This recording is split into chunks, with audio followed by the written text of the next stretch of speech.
Hey, I'm digital pastor and sometimes a Christian Kevin Garcia, and I'm here back on the internets with another vidya for you to talk about some queer shit because that is what I am into. Welcome. I hope you're having a good day. Today, I'm answering a question that I have received a lot, actually, from many people, but this letter just kind of hit me. I'm like, oh, maybe this is a conversation we need to be having with multiple people. So I asked this person if I could read their message to me.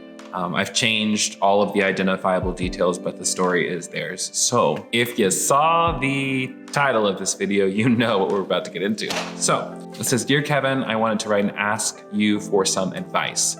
I'm a worship pastor in the South, a very devoted Christian, and I've been married to my wife for over 15 years. We've got our 4 kids together, the house, the great job, the whole 9 yards.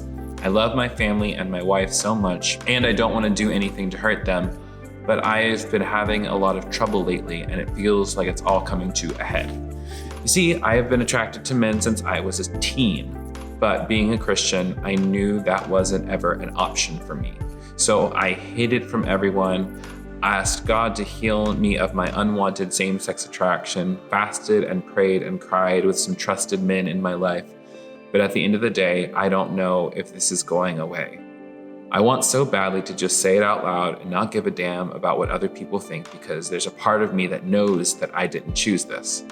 But then I hear this other voice repeating all those verses in the Bible that tell me that God hates me and that I'm an abomination. This conflict in my mind is getting so bad that there are moments when I think about just ending it rather than cause my family, my church, any embarrassment or shame because of coming out.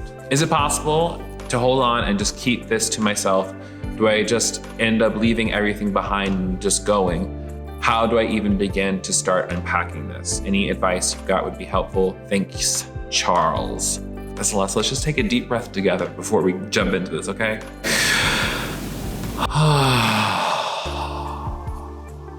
Don't you feel better? First of all, thanks for letting me share this conversation with more people because you are not the first person who has written in to me about this. Like I said, there are so many people who have the same story as you. So many men married to women, so many women married to men, so many non-binary folks just keeping themselves shut in, so many trans people who can't come out because of their social location, because they're in a good Christian marriage. It makes a lot of sense why you'd be so scared. You spent your entire life doing this one thing and doing it quite well. Like, look how far you've come. And so it's scary because there's this, like you said, there's this part of you that's just like, I can't keep doing this. It's like your body is telling you this is unsustainable. The way that we've been doing this is killing me. And I can't keep doing this. And so that's why the pain builds up in us because we're not giving that energy, we're not giving that love somewhere to go. And anytime we stop the flow of love in any direction, we stop the flow of love in all direction because the heart only has 2 positions, and that's open and closed. And you've been living with your heart closed for a long time. I want you to just hear it from me. I was a worship leader. I was in an evangelical organization. I was on my way up, had a great girlfriend. We were talking about getting engaged the whole night. And I had this moment where, frankly, it was on a trip to meet her parents because that was the logical next step when you've been dating for 3 months, right? But I was on my way to meet her parents. And I had this moment where I just saw my future, very clearly, 2 paths diverged in a wood, right? So path A was I stick with what I'm doing. I hold down, I can do this. These are just feelings, these are just thoughts. I don't have to act on a thought or a feeling. I know who I am in God. And I trust God. When God says that God will bring healing, people prophesied over me. Told me that they saw my wedding day. People told me that I was such a great man after God's own heart. They looked up to me. So of course I was yeah, I gotta keep up the facade. But inside I was dying. So that was path A. So it's I keep doing this and I just am perpetually dying all the time. It sounds awful, And then there's path B where it was I could come out, and if I do / when I do, it's very likely I'm going to lose everything. For me, I couldn't stay with my girlfriend, obviously, because I was coming out. Couldn't stay at the missions organization because they didn't want to hire a gay person, even though it wasn't conflicting with anything in their mission, and I wasn't trying to convert anybody. I just wanted a job after giving them 6 months of free labor. Not even free labor. I raised so much money.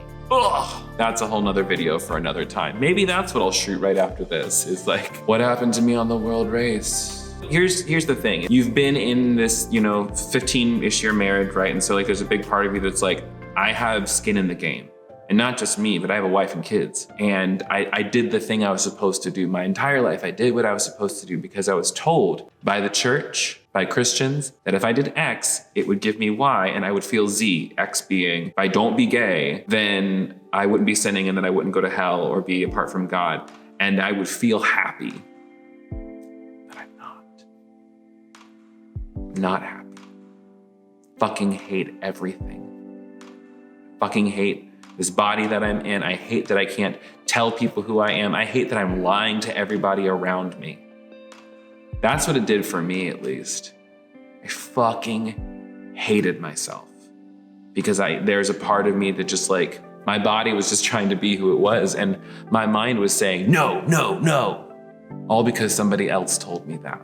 And like, I got really good at the performance of it all. Like I got really good at being a Christian, really good at being a worship leader, really good at playing the role of who I thought I was supposed to be. Be the straight, good Christian man. I was told like, if I did all these things, the right feelings would come. If I did X, God would do Y. But that bargaining with God, like anyway, so path B, right? I can lose everything. But then I would be telling the truth. Then I wouldn't have so many what ifs. Then maybe my mind would not be thinking every single fucking day, what do I do about this? What do I do about this? What do I do about this? Nothing to do with it. You just need to let it out. And that's the thing, is that like, love only has one direction. That's in and out, in and out. So, you've got to figure out how to get that love flowing again. But the problem is that you don't love yourself because you're not letting yourself be yourself. It's very unfortunate. And also, it's not your fault. It's not our fault at all. We grew up in a system that said, this is how it is. And I think that our brain is so afraid. Like we've been trained. Our brains have been trained to fear God so much, to fear hell and damnation so much that if we choose this path, if we choose to come out, the brain screams, we're gonna die. We're gonna die if we do this. You're gonna die if you do this. You're gonna kill me if you do this. And so like, it keeps us paralyzed. It keeps us paralyzed here in this thing of just like, I'm gonna die. But the thing is like, you're not gonna die. Like that's what if I could tell you anything, the worst part about all of this is that it's not going to kill you. That's like, you will survive, but it will probably hurt a lot because there is a lot of loss involved. And that's just like, there's no way around that, especially when you're entrenched in evangelical world. Like the fear of hell that you have right now, this eternal separation from God, it's not some far off reality that you would go to if you like were gay and die. Like you're living in hell right now. Every single day being tortured by your thoughts, being tortured by this fear that God somehow dislikes you or hates you or thinks you're an abomination. Like that idea right there, that's hell. You're living in that hell right now. And every single time we choose to even give energy to that thought, it just keeps us in the cycle until we recognize what the truth is, that we are the ones that are separating ourselves from God. And so what can we do about this? Maybe stop entertaining a horrible thought. Maybe try thinking about something better. Maybe realizing and accepting the truth that no matter what, your belovedness is not up for negotiation. Like no matter what happens in any of this, you come out, you don't come out, you leave, you stay, whatever. No matter what, your worth and your belovedness, those aren't shifting sands. You are loved no matter what you choose to do. I don't know if you've read the Bible, that's what it says, and that's what I read. So, maybe you should go read it. You should go read the Bible, learn about God's love. So that's all the first thing. It's take a deep breath. That's the first thing. Second thing, you've got a lot of relationships. You've got a lot of different points of connection. you've got your job wrapped up in it, and you got kids. So it's like, it makes sense that you wouldn't want to disappoint them or embarrass them because you love them. But you being gay is not embarrassing. Who you are is not a disappointment. I think what's embarrassing is actually that we grew up in a faith tradition that made us hide who we are. That's what's embarrassing. You know what's disappointing? The fact that either one of us ever felt shame about our just natural desires. Because God's love can overcome your shame. God's love can overcome any sort of feelings of embarrassment or disappointment because God loves you. That's just a sidebar. But I just want to note, the feelings you have, the fears you have are so normal. Of course you would be afraid of losing these things. Of course. And also, you might be miserable, maybe. And if you are miserable, I want to remind you that Jesus said, my yoke is easy and my burden is light. And I don't know about you, but trying to be straight, I tried to be straight for 12 years, honey. 12 years of trying to be straight, that's not easy and that is not light. It's a lie. I was living a lie. And I was forced into it. I had to do it. I was trying to survive. But now I'm at a place where I know different is possible. And if you're watching this, or, especially the person who wrote this to me, you wrote this because you actually believe that another way is possible as well. You're just afraid to actually entertain that idea because it feels like sin. So what if, rather than going into this space of, I don't know if I'm right and what if I'm wrong? What if this all blows up? What if I lose my family? What if I lose my job? Yes, all the what ifs. And what if it does happen? Then what? I think after that, you're still alive, right? That's interesting. And now let's just go to the converse real quick. What if you don't do something about this? What if you don't address this? What if you keep doing the same thing? What happens then? But the thing is, I think that we're under the illusion of control, that we think that we can just hold everything steady and keep it from growing. And if that were true, you wouldn't have written me this letter and you wouldn't be watching this video. Nothing remains frozen. Everything grows and everything grows and everything dies. That's just the nature of the universe, right? And also, the law of an object in motion is that the object in motion is going to remain in motion until something stops it, changes it. Otherwise, it's just going to keep on going. So you're going down path, stay where you are, don't change anything. That you're going to continue down this path that is not filled with any obstacles, but in a possible assurance of salvation, maybe. But also at the same time, you're miserable, but it goes like this. That's the thing, is it increases. Whatever is happening on this path will just continue to increase. So if your misery is on this path, but you want to be right, you'll be right, but you'll be fucking miserable. That's what happens if you stay, probably. You will likely be miserable in the long run. And I don't say that to be cruel. I'm saying that just that's a harsh reality that you need to just note. Staying might equal misery. Not saying it will, I'm just saying that it's likely. Plus you asked me for my advice, so here it is. Path 2, I think that there is something on the far horizon of that. There's something on the other side of pain. It's almost just there is at the beginning of this path, there is an exorcism of pain. You got to get rid of a bunch of stuff. You got to tell the truth and lose a bunch of stuff before you go through it. It's like a narrow path that leads to life or something like that. You ever heard that verse? Look it up. Another thing that comes to mind also is the question of well, what about my spouse? And what about my kids? And that is valid and true. And what about them? You really do need to start considering that, because that's a big question, because they're big people in your life and you love them. And I don't have an answer to that, except I would probably say that you should maybe start talking to a therapist first, or a spiritual director or a coach, or someone in your life who is affirming of queerness, who you can start confiding in, because keeping this to yourself is too heavy a burden to bear. And if you can, even just a trusted friend, someone who can hold space for you, or, maybe connect with people over the internet. There are plenty of LGBTQ Christian groups across Facebook, my Southern is across Facebook. There's a whole bunch of stuff. Getting involved with groups is a huge help in finding community, especially if you live in a place where there is none. So that's one thing. 2, I'll leave links in the description box below of LGBTQ therapists who specialize in religious trauma, especially for LGBTQ Christians. who are working through this question of like, how do I come out when I'm married to my spouse? You know, I think working with a spiritual director or a coach can be incredibly helpful in sorting these things out and helping you create a game plan for how to do this and mitigate the amount of drama and trauma. Because yeah, it's gonna hurt. People are gonna react how they're gonna react. And I think a good way to start is fortifying your love for yourself and then finding people to support you around that and then taking the step so that you are not doing it alone. Does that make sense? But I know, like, let me all say this. All that to say is that yes, you've got a lot to think about and a lot to figure out, but I want you to just consider this idea before I hang up and walk away. I know earlier we said like, well, what if I'm wrong? What if I'm wrong about this? What if hell's real and I'm going there? I would like for you to try to consider the following. Not what if I'm wrong, but what if I'm right? What if I'm right that God is love and that nothing in all creation could separate me from God?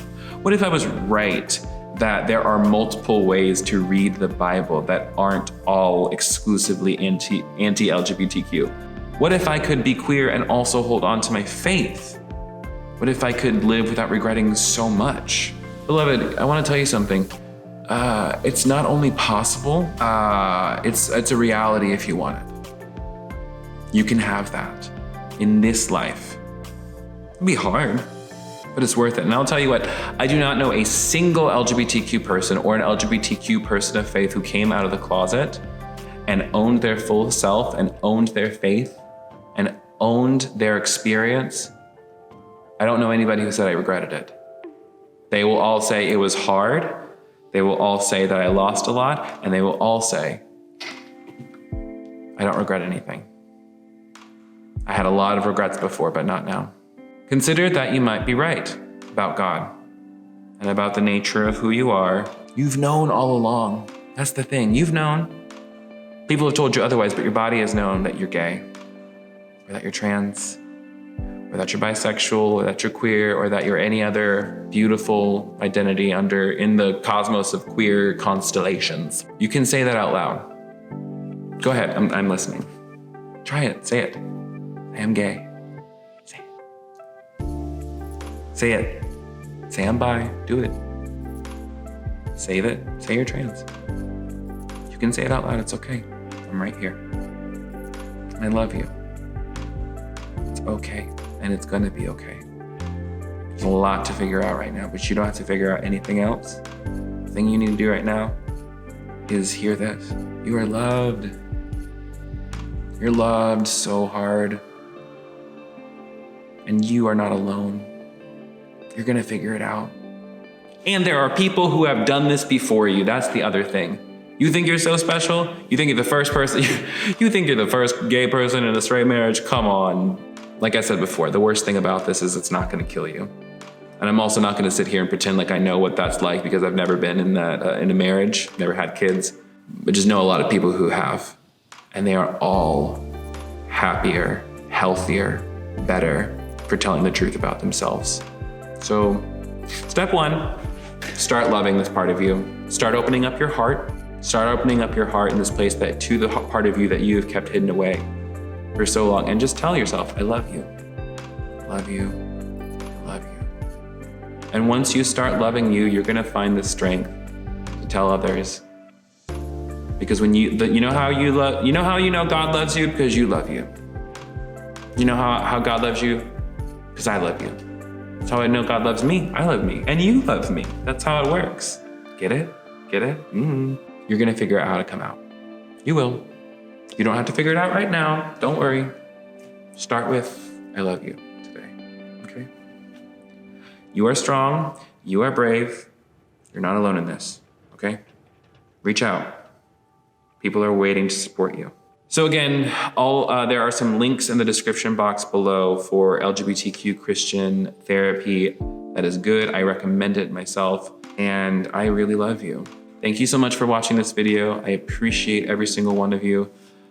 Please follow me across social media to get more encouraging shit like this in your feed. I'm at theKevinGarcia on the socials. And if you liked this video, you can also like and share and subscribe, you know, the YouTubey things. And in the comments below, let me know where you're at.